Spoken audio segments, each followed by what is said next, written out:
Howdy. Welcome back to Single Black Man from Des Moines. My name is Al Simon Jr. A little about me. I was a dog handler in the Air Force. I've worked in retail, healthcare, and libraries. I've taught Hapkido for over 20 years. I am currently single and retired from marriage. Now I'm a fledgling writer. From time to time, I'll read some of my pieces, both fiction and nonfiction, and time permitting, I'll tell some jokes I've heard from the past. I'll post stuff every week, so please like, share, and subscribe. If you'd like to purchase my works, I have some things over at Smashwords, or you can email me at al_simon@hotmail.com, and I'll send you a complete list and prices of my works. If you order from me, I go through PayPal. If you need more payment flexibility options, then go through Smashwords. That being said, let me tell you a story. Today's going to be nothing but jokes. I've been threatening jokes all this time, so I'm going to come out with a few today. The first one is, do you know how to jack off a dinosaur?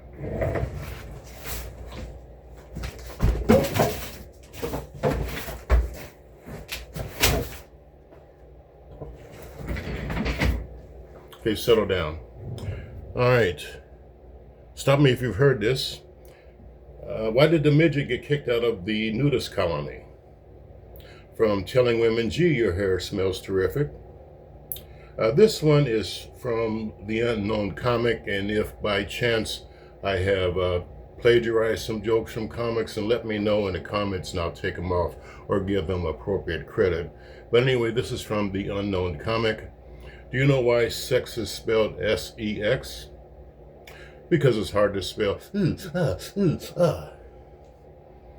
Okay, stop me if you heard this.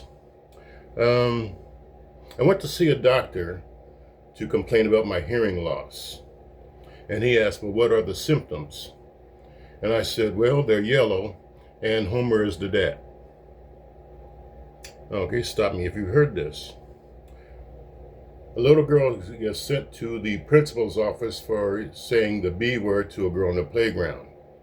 The principal says, Tiffany, I understand you told Sarah in the playground that she's a B word.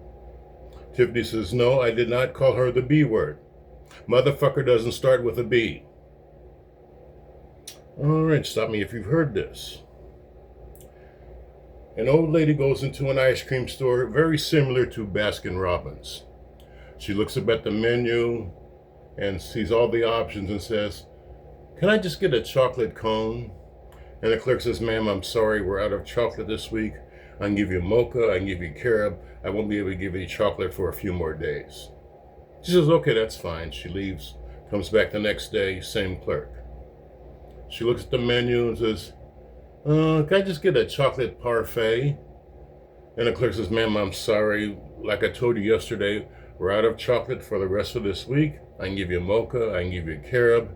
I just can't give you chocolate this time. She says, oh, that's fine. She leaves, comes back the next day, same clerk. Again, she looks at the menu. After a few moments, she says, can I just get a banana split with chocolate ice cream? And the clerk goes, ma'am, can you spell the straw in strawberry? Yeah, S-T-R-A-W. Ma'am, can you spell the van in vanilla? Sure, V-A-N. Ma'am, can you spell the fuck in chocolate? She says, fucking chocolate? There is no fucking chocolate. That's what I'm trying to tell you, lady, there's no fucking chocolate. Okay, the last one's kind of a long one.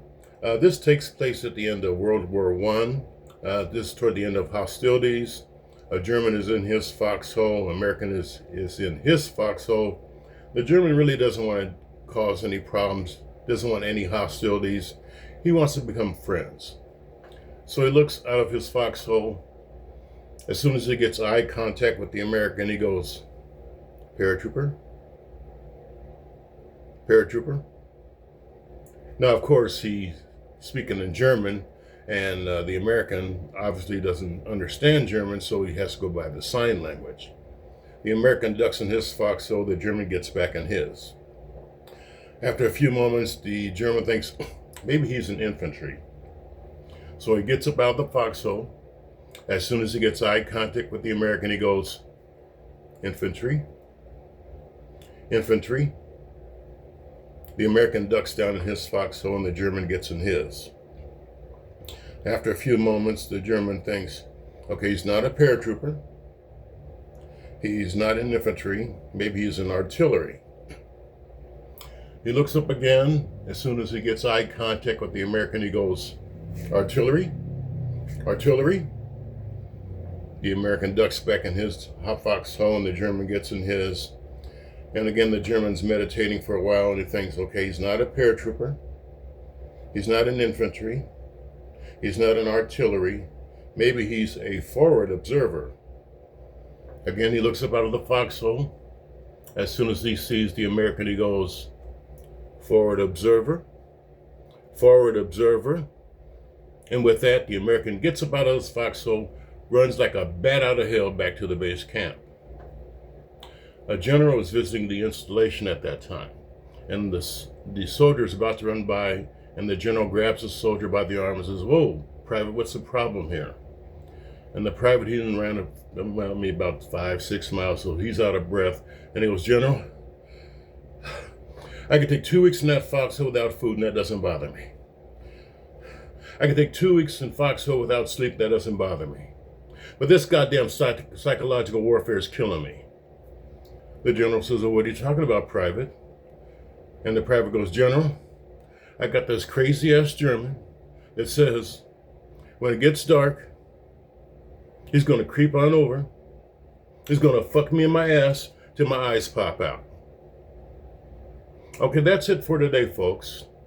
Again, please like, share, and subscribe. If you'd like to purchase my works, I have some things over at Smashwords, or email me at al_simon@hotmail.com, and I'll send you a complete list of my prices. If you don't want to read but want to support my work, please contribute at buymeacoffee.com/Al Simon, all one word, 4722. Thanks for tuning in. Let's get Al out of the ghetto, and I'm going to close with this. You load 16 tons. What do you get? Another day older and deeper in debt. St. Peter, don't you call me, 'cause I can't go. I owe my soul to the company store.